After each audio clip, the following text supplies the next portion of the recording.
Olá pessoal, falando de plantas que gostam de chuva, né? Parece uma incoerência, né? Nós estamos num período aqui no interior do estado de São Paulo de muita chuva. Nós estamos já praticamente há 30 dias com chuvas quase que diárias. E durante esses primeiros 15 dias agora de janeiro, já choveu 25% da precipitação anual. Então chove todos os dias. Bom, todas as plantas gostam de chuva, é claro, porque a chuva traz água e traz umidade relativa do ar, né? Bom, mesmo aquelas plantas lá no deserto da Atacama, onde chove a cada 30 anos, elas gostam de chuva. Então, quando chove, elas explodem numa profusão de cores e flores e beleza, floresce, frutifica rapidamente e morrem, ok? Morrem ou hibernam, né, como se diz.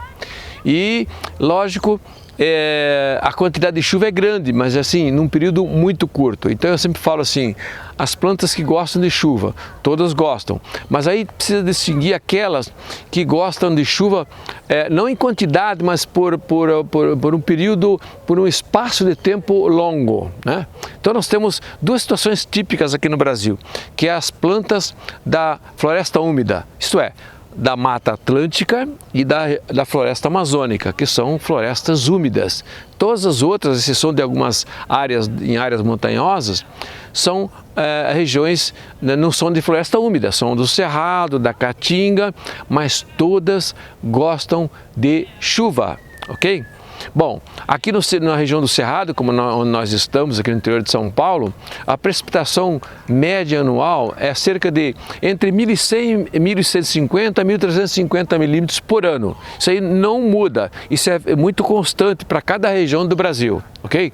Já aqui a 50 quilômetros daqui, em linha reta, na Mata Atlântica, a precipitação é acima de 2.000 milímetros. E pode chegar a 3.000 milímetros nessa região sul-sudeste aqui do litoral, ok? Que é a região da Mata Atlântica.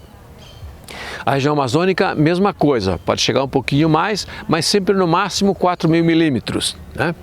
Agora, no interior de São Paulo, na região do interior do Brasil, é mais ou menos isso aí, 1.300, 1.400 milímetros no máximo.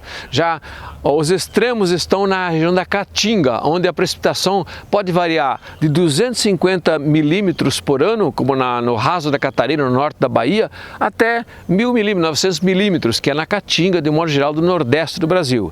Então as plantas adoram a chuva quando ela acontece. Ela acontece por um período mais ou menos curto do ano, geralmente no caso do Nordeste é mais de junho até setembro, né?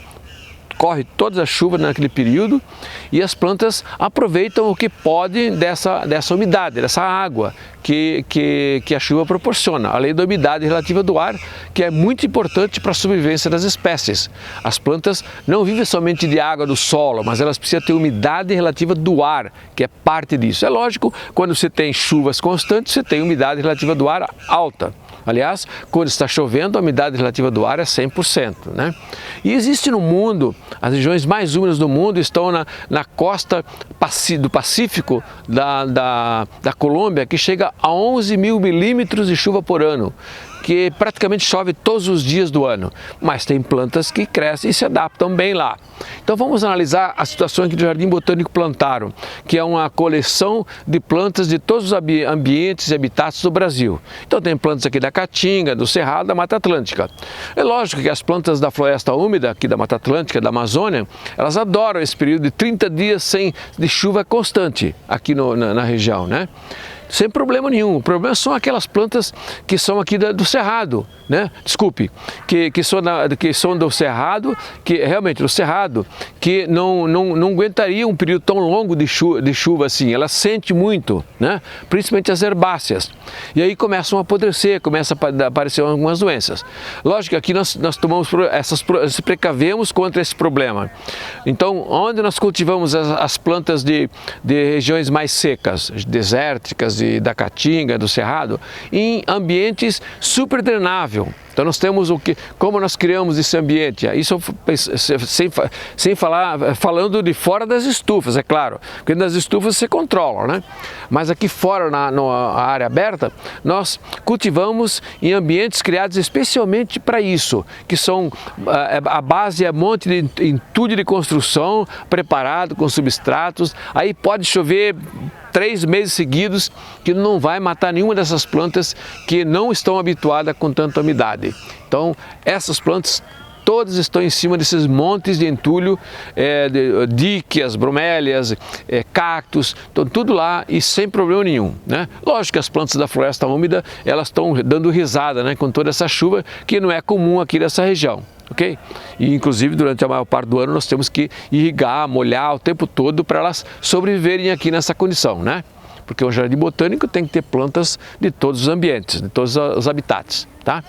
De modo que então a minha pergunta, a minha resposta, né? Quais as plantas gostam de chuva? Todas as plantas gostam de chuva. Por exemplo, as plantas que crescem em cima das árvores, na floresta úmida, como as orquídeas e os cactos epífitos, eles pode chover todos os dias do ano, não tem problema, porque a hora que para a chuva, a água sumiu. Né? A água elas não estão com a raiz no solo, está com a raiz em cima da árvore, de outra árvore. E com isso, o que acontece? Elas não têm armazenamento. No solo não, no solo sempre tem água. Né? Então, como que elas resolvem isso? Elas armazenam a água nas suas estruturas, ou no caso das orquídeas, nos pseudobulbos, e no caso dos cactos epífitos, nos cladódios, nos caules, né? Nas folhas, né? Que aí eles armazenam e quando não tem chuva, não tem água. É o contrário das plantas de solo, quando não tem chuva, tem água no solo. Né? Então as plantas epífitas são realmente as que mais toleram a condição de excesso de umidade, ok?